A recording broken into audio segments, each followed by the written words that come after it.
On the way to a family reunion, my husband went pale and whispered, "Turn the car around, now." I was stunned. Why? Just turn around, please.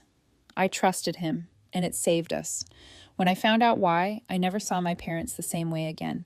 The plan was simple: leave early, snacks in the back seat, coffee up front, drive a few hours, cross into Canada, hug some people I haven't seen in a while, and pretend to enjoy potato salad.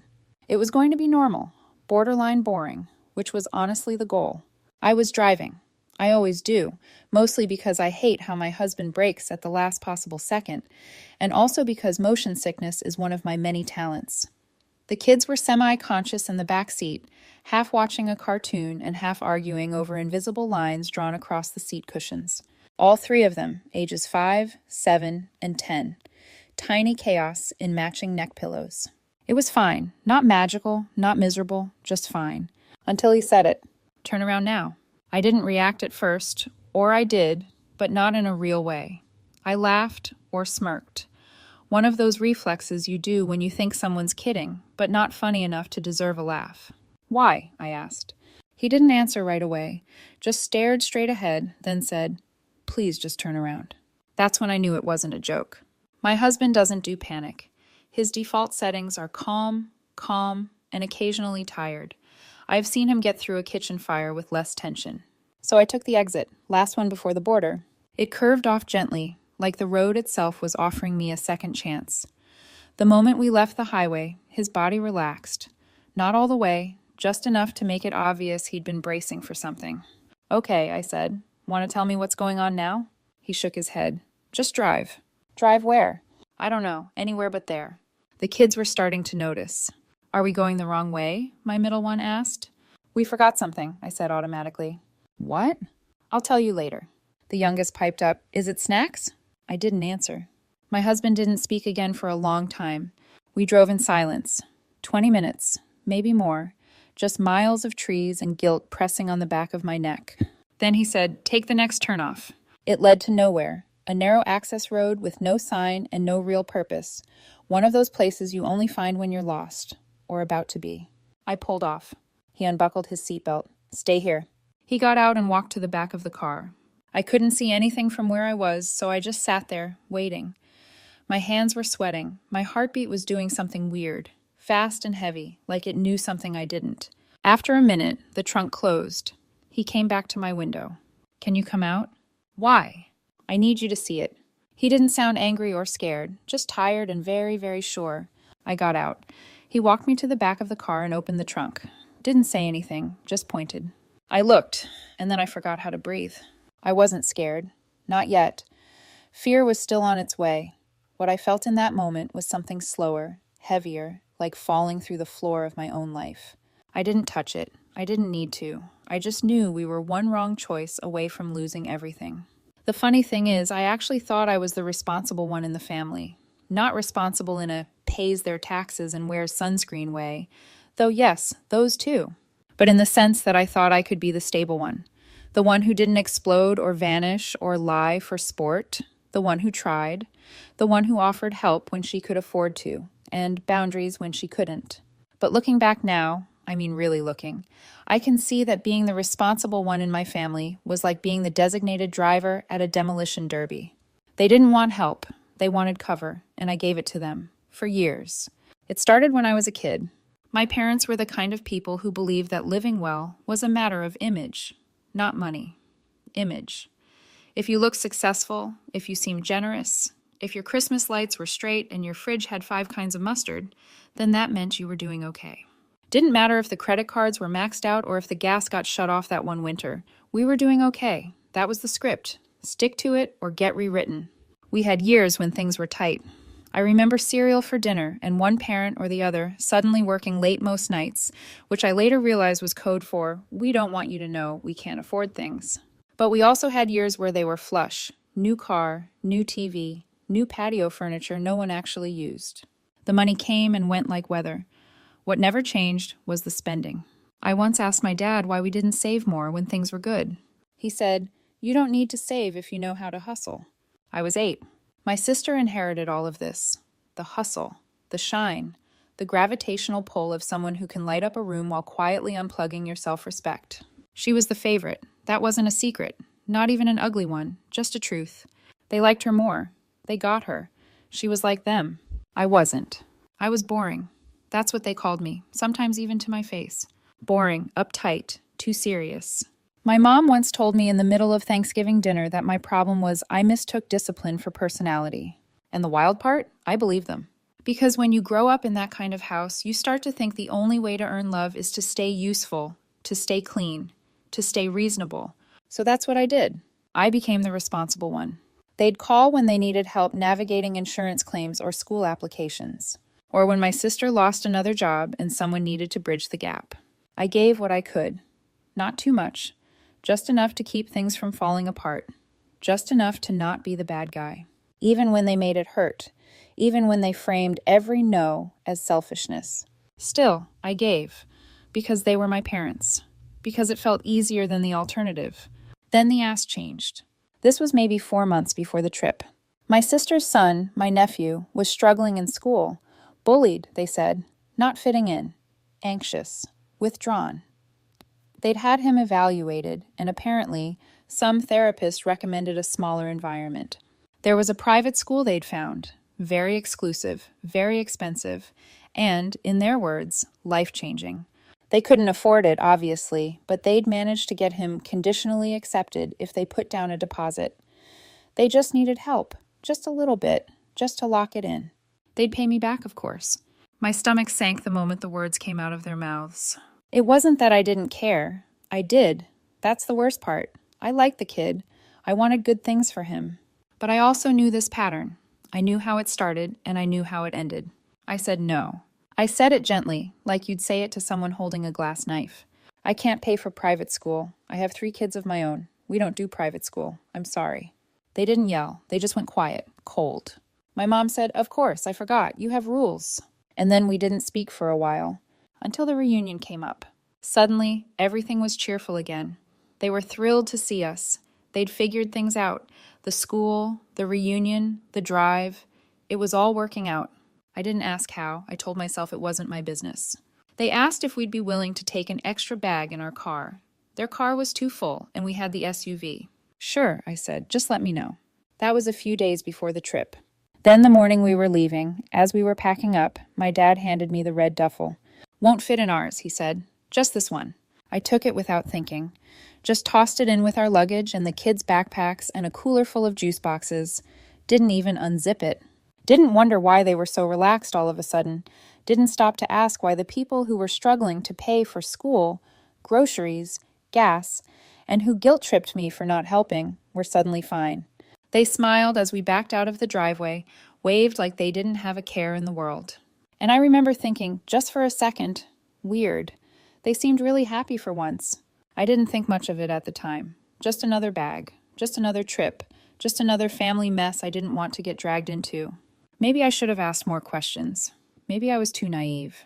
He didn't sound angry or scared, just tired and very, very sure. "I need you to see it," he said. I got out. He led me to the back of the car and opened the trunk. Didn't speak. Just unzipped the red duffel and folded back a sweatshirt. And that's when everything stopped. Inside, wedged in between clothes, stuffed into what looked like a child's toiletry bag, sealed in plastic, were packets. Not one. Not hidden especially well, just there, under layers that wouldn't have fooled anyone doing their job for more than 5 seconds. I stared, not fully understanding, then fully understanding all at once. Not medicine, not vitamins, not anything with a purpose that didn't include handcuffs, lawyers, or headlines. I didn't speak. I couldn't. Every muscle in my chest locked. It felt like drowning in slow motion. He didn't say, "Look what they did." He didn't say, "This is what I thought." He just zipped the bag closed again and let the silence finish the sentence. I took a step back. The gravel crunched under my shoes like it was somewhere else, like it wasn't connected to anything real. "They put that in our car," I finally said. My voice was thin. "They put that in our car," he nodded. "With the kids," I added. Another nod. I looked up at the sky for some reason. It was still blue. It still looked like a good day. I hated that. It felt wrong, like the sky hadn't gotten the memo. "How did you know?" I asked. He didn't answer right away, just stared at the closed trunk like it might still be open underneath. "When they gave us the bag," he said eventually, Something in their eyes, the way they smiled, like it was already done, like they were sure it would work. He shrugged, then shook his head, like he was trying to knock the memory out. I couldn't stop thinking about it the whole drive. Then just before the border, it hit me. He looked at me. I didn't know, but I knew. And that was worse somehow, that someone else had seen it, what I had trained myself not to see. I turned around and walked slowly back to the driver's seat, got in, closed the door, sat there for a minute, letting the heat soak through the windshield while my hands shook. Then I started the car and drove. The kids didn't ask this time. They were deep in some cartoon. They'd forgotten about Canada, about Auntie Karen and the cousins and the little toy bags I'd secretly packed for the reunion. We drove for a while, highway, side roads, directionless. My phone started buzzing. First it was my mom, then my dad, then again, then again. I didn't answer, neither did he. We didn't need to. We already knew what they'd say. Where are you? What happened? Are you okay? Where's the bag? We didn't answer, just kept driving, the screen lighting up every few minutes like a tiny alarm. Eventually, we turned off toward their house. It was almost automatic, like we were on rails. We didn't talk about it. We just both knew what had to happen. I pulled into their driveway and parked. The front porch light was still on from the night before, even though it was the middle of the afternoon. He got out first, walked around to the trunk. I followed.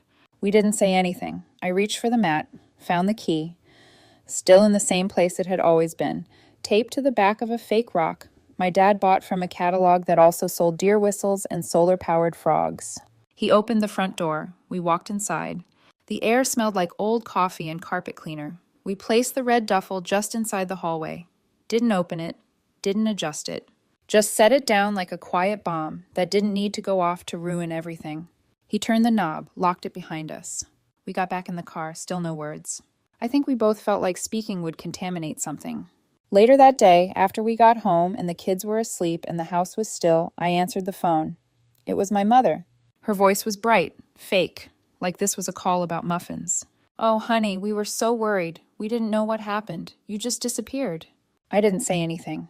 Is everything okay? Still nothing. Where's the bag? I let that hang for a second. Then I said, we dropped it off at your house. A pause. If it was that important, I added, maybe you should have taken it yourself. Her voice didn't change, but I heard it. The catch. That flicker of recognition that told me she knew exactly what I meant, and that I knew exactly what she'd done.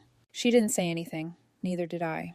And then I said, we're not doing this. Don't call again. I hung up. That was it. No screaming, no final speech. Just a line drawn and a door shut. And that should have been the end, but it wasn't. Not yet. They showed up on a Wednesday. No warning, no text. Just the doorbell ringing like they were dropping off muffins instead of guilt. I knew it was them before I even checked.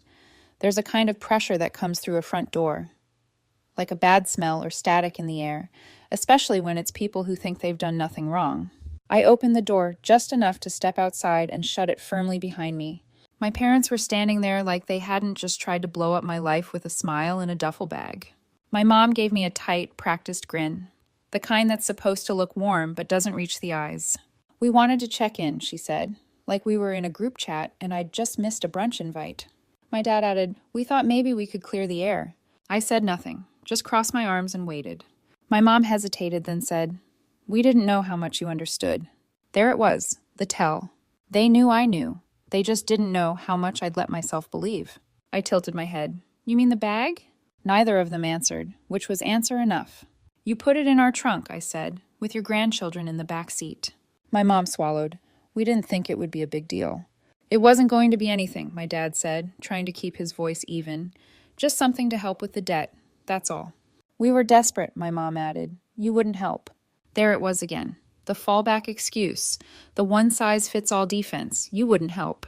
Like this was just a response to my lack of generosity.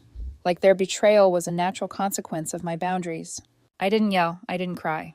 You didn't just betray me, I said. You risked our lives. Neither of them spoke. You risked your daughter, your son-in-law, your grandchildren. My dad shifted his weight. My mom blinked like she was trying to cry, but couldn't quite summon the tears. We're done, I said. Don't call, don't come here. You don't get to see the kids. This is over. She opened her mouth. I could already hear it forming. The classic, you're being dramatic, or maybe, you'll cool off. Instead, she just said, you'll come around. You always do. I turned, walked back inside, and locked the door behind me. And for the first time in a long time, I didn't wonder if she was right. 3 days later, I showed up at the school to pick up the kids. They weren't there. My stomach dropped so fast I couldn't speak. I just looked at the teacher like she'd told me my house was on fire. "Oh, they were already picked up," she said, like it was the most normal thing in the world. "Your parents said you'd ask them to." I don't remember driving. I remember being in the car, and I remember the sound of the engine, but I don't remember anything in between. They were at my parents' house. Of course they were. Inside, it looked like a birthday party had detonated. Toys, candy, balloons, a whole Lego set that cost more than my grocery budget for the week. The kids were glowing, sugar high, clutching new things, and laughing like this was Disneyland. My parents were acting like this was all fine. My mom was slicing cake. My dad was on the floor, building something that beeped. It was surreal, like walking into a parallel universe where they were the kind of grandparents who cared more about giving than taking. Only they weren't, and this wasn't love. This was strategy, emotional bribery, weaponized affection. They'd never spoiled the kids before, not like this, not ever. But suddenly, after we cut them off, suddenly there's Santa Claus with a debit card. I stood there for a second, trying to remember what it felt like to give someone the benefit of the doubt. I couldn't. "We're leaving," I said. The kids whined. "But why?" Grandma said, "We're leaving, now." They didn't understand. Of course they didn't. How could they? They were being told yes by people who'd spent their lives saying no. And they liked it. It was easy to like. "Can we keep the toys?" one of them asked, clutching a stuffed bear like it held answers. I hesitated just for a second. Then I said yes, because taking the toys away would make me the villain, and I wasn't giving my parents that win. As we headed out, my mom called after me, sing-songy and soft. "They'll come back to us, they always do." She said it like it was a fact. She said it like a promise. She said it like she still thought she could win. That night, I didn't wait for some magical sign or emotional breakdown. I just sat down on the bed, looked at my husband, and said, "We have to leave."